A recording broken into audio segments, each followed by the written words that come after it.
Pendant plusieurs siècles, la ville de Lyon a occupé une place importante sur le marché mondial de la soie jusqu'à en devenir la capitale mondiale. C'était au 19e siècle. Un marché dominé par de grandes maisons dont certaines existent encore aujourd'hui, des maisons prestigieuses qui seront présentes demain au très couru, après-demain, pardon, au très couru marché des soies qui se déroule au Palais du Commerce. C'est jusqu'au 22 novembre. Le grand public y retrouvera le travail de nombreux créateurs, mais aussi des produits habituellement réservés au circuit professionnel.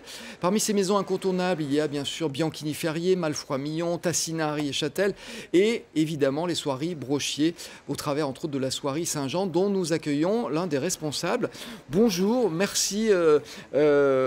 Signorino Leonardi, pardon, j'ai inversé votre nom. Ce qui arrive souvent. Oui. Voilà, Signorino Leonardi, merci d'être avec nous aujourd'hui pour nous parler de ce marché des soies et de cette grande maison, les soieries Brochier. C'est vrai que ça évoque tout de suite, quand on prononce ce nom de Brochier, l'histoire de la soierie lyonnaise. C'est une entreprise qui existe encore aujourd'hui. On peut dire que ça a été quand même la plus grande entreprise de soierie. Alors, on va rester modeste, une des plus grandes. Vous avez cité Bianchini-Ferrier, donc Cédric rachète aussi Bianchini-Ferrier pour avoir les dessins de Raoul Dufy, puisqu'à un moment, la soierie, pour se renouveler au début du XXe siècle, va faire travailler des dessinateurs. Donc on dit Cédric, c'est Cédric Brochier. Cédric Brochier, oui, c'est Cédric, voilà. Cédric Brochier. La maison Brochier, oui, c'est aussi le développement de tissus techniques. Toujours la tradition, qui est partie du tissage spécialiste des poids et des rayures. Aujourd'hui, l'impression de carrés, écharpes, foulards. On va relancer toute une gamme de tissage aussi. Et puis, l'ouverture sur le 21e siècle, les tissus techniques. Après le nez du Concorde, eh bien, aujourd'hui, nous tissons le tissu de l'avenir, c'est-à-dire la fibre optique, le fil d'optique. Belle évolution et belle révolution aussi, mais à partir d'un même métier. C'est ça l'extraordinaire mutation de cette entreprise qui reste aussi dans la tradition, qui sait encore faire ce qu'elle a toujours su faire. Alors, la soierie Saint-Jean, c'est quoi? Parce qu'on a Brochier Soierie, la soierie Saint-Jean, c'est une boutique? Alors, que s'est-il passé? C'est qu'un jour, avec Cédric Brochier, on s'interpelle. Il y a l'atelier de soierie qui est ouvert tous les jours. Souvent, les gens nous disent, est-ce qu'il faut prendre rendez-vous? On répète toujours, nous sommes une maison. Donc, vous venez en ami. Voilà, c'est à la Croix-Rousse, à Lyon. Alors, c'est juste derrière l'hôtel de ville, rue Romarin. Donc, si vous voulez voir comment on imprime nos foulards, c'est simple. Poussez la porte. Gérard et toute l'équipe. Alors, Gérard, c'est notre maître imprimeur. Près de 40 ans de savoir-faire. Gérard, Cyril, Laetitia, Anne, Isabelle vous accueillent. Et un tout jeune, puisque la maison crée des emplois, et Guillaume, qui est notre nouvelle un sérigraphiste qui a remplacé Christiane, qui est partie à la retraite. On peut voir quasiment toute la chaîne de conception. On peut voir même ce qui se passe avant, puisque vous avez une magnanerie qui est installée dans cette boutique. Voilà, alors la boutique est située à Saint-Jean, puisque à Saint-Jean, rue du Bœuf, passe le monde entier, puisque nous avons, nous, des fiches en russe, en coréen, en japonais, en chinois et autres.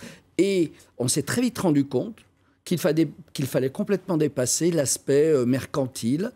Et en rencontrant Bernard Perret au marché des soies, qui lui présentait les verres à soie, on a décidé de créer dans l'arrière-boutique une magnanerie. Tout commence. Donc les verres à soie, tout commence la base d'une chenille. Voilà, on en a quelques images de cette magnanerie. Ces chenilles, bon, qui ne sont pas forcément très belles, mais c'est grâce à elles qu'on fait des choses absolument magnifiques comme vous les faites. C'est vrai que c'est pas très ragoûtant quand on les voit comme ça. Oui, tout à fait. Mais bon, c'est la vie. C'est la vie, c'est très doux. Et ce sont ces chenilles qui, depuis 5000 ans, produisent ce fil. On n'en parle pas assez. Il y a des émissions sur le vin, sur la gastronomie. Et c'est dommage parce que on devrait faire un peu plus d'émissions sur le textile, et notamment la soie. Voilà, ce qui est un processus absolument fascinant. Donc, pour en arriver à ces objets que j'ai, moi, entre les mains, qu'on va voir dans un instant, je vous laisse admirer ces belles images. Voilà, comme ces carrés, ces foulards, ces cravates aussi. Écoutez, c'était pas fait exprès, mais je crois qu'elle m'irait pas mal, celle-là. Elle vous irait pas mal. Alors voilà. Ça, ce sont les produits qu'on va pouvoir voir au marché de la soie. Donc c'est au palais de la Chambre de commerce. La Chambre de commerce à Lyon. C'est à partir de jeudi, donc après-demain, pendant 4 jours. On dit que ce sont des produits qu'on ne peut pas voir ailleurs, qui font partie du circuit professionnel habituellement.